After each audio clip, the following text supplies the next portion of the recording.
For 100 years, the Akron Jewish community has continuously invested in the future of its families.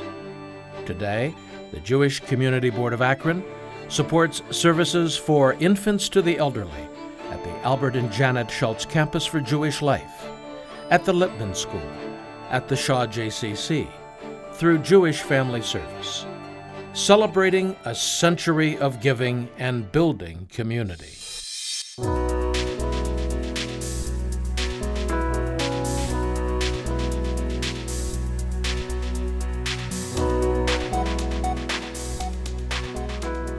"20 years after the founding of Akron, Hebrew merchants were serving the commercial needs of the village on the Ohio and Erie Canal. But it took 20 years more for 15 German immigrants to charter a congregation in 1865. The story of Akron's Jewish community begins with the story of the largest migration of families in human history.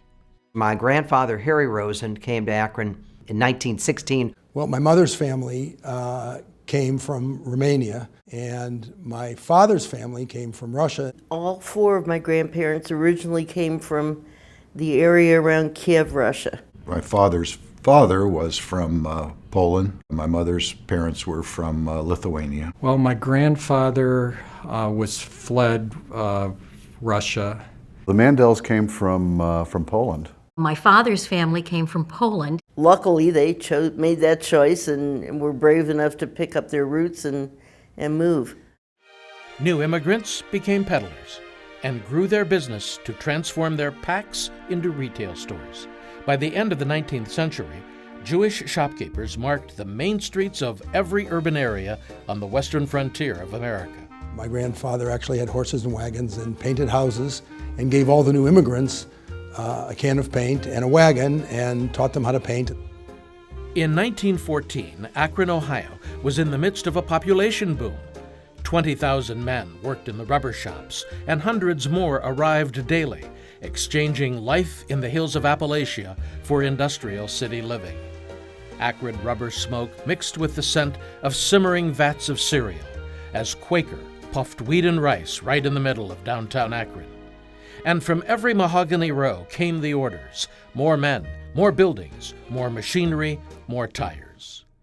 On February 12, 1914, 30 visionary members of the Jewish community came together to form Federated Jewish Charities, the beginning of a 100-year commitment to raise money for those in need. We're taught in the Torah that we, for example, do not glean the corners of the fields, but we leave them for the less fortunate. We have to take account of the widow and the orphan.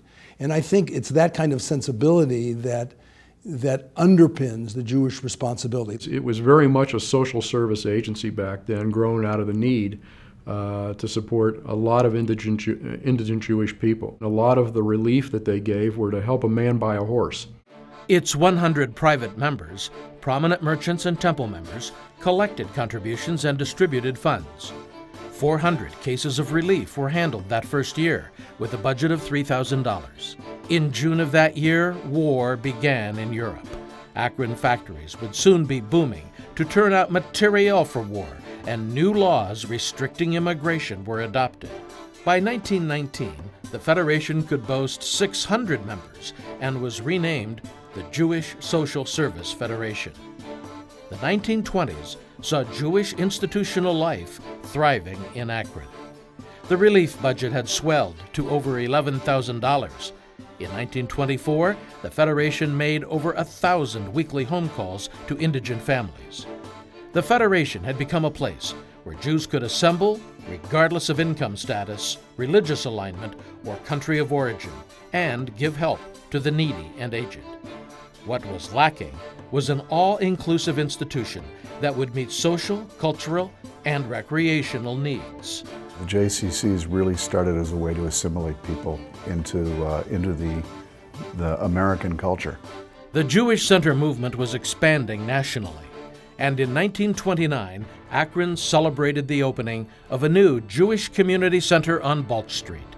Modern athletic facilities, a communal home that allowed children to be acquainted with the language, history, literature, and festivals of Jewish heritage, The center welcomed Orthodox, conservative, and Reform, rich and poor, united in the belief that heritage bound them together. That first year, 1,100 members made 61,000 visits to the JCC. The Great Depression would impact all of Akron, one of the hardest hit cities in the United States in industrial unemployment. By 1931, unemployment had overtaken all other categories for the Federation. As the country became increasingly involved in the war, so did Akron. By 1943, the Akron Center-News listed the names of 450 men on active duty. After the war, Akron received its share of displaced persons. By 1953, Jewish Family Service reported a caseload averaging 13 such cases every month. In these post-war years, the community reached a peak of 8,000 people. But the post-war period signaled the end of downtown mom-and-pop stores. They could no longer compete with new shopping centers and malls. The economy changed, but many historic restrictions had not yet been lifted. Jews were excluded from a lot of activities and organizations and neighborhoods. Growing up, there were places I knew that my family couldn't live, and there were organizations, country clubs and others that I knew that I was not welcome. You can still evoke a tear in many people when you talk about the old Balch Street JCC, because so many it was just the center of the universe for so many Jewish people growing up. Even though we didn't know why we were together by ourselves, we got to know each other intimately, and we still live with those people. We're aging with those very people we met. I remember the days when my parents could not afford to send me to the Jewish Center, and I went on scholarship. And I was going to make damn sure that anybody else that wanted to go could also go and not have to worry. Well, I utilized the Jewish Center to get a wife. I met Diane, when you were a sophomore? Right, I was 15. She was 15 and I was a senior in high school. And that's when all the Jewish kids in Akron congregated at the Jewish Center. That's where all the teenagers met and had little social clubs, and that's where I met my husband. In 1973, the center relocated to White Pond Drive. In 1988, Hillel Academy became Lippman Day School.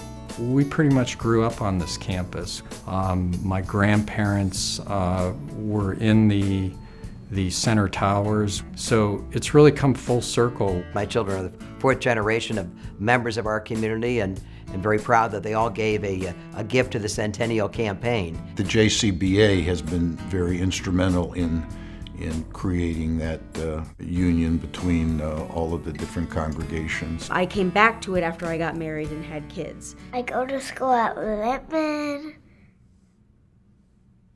I go to Hebrew class.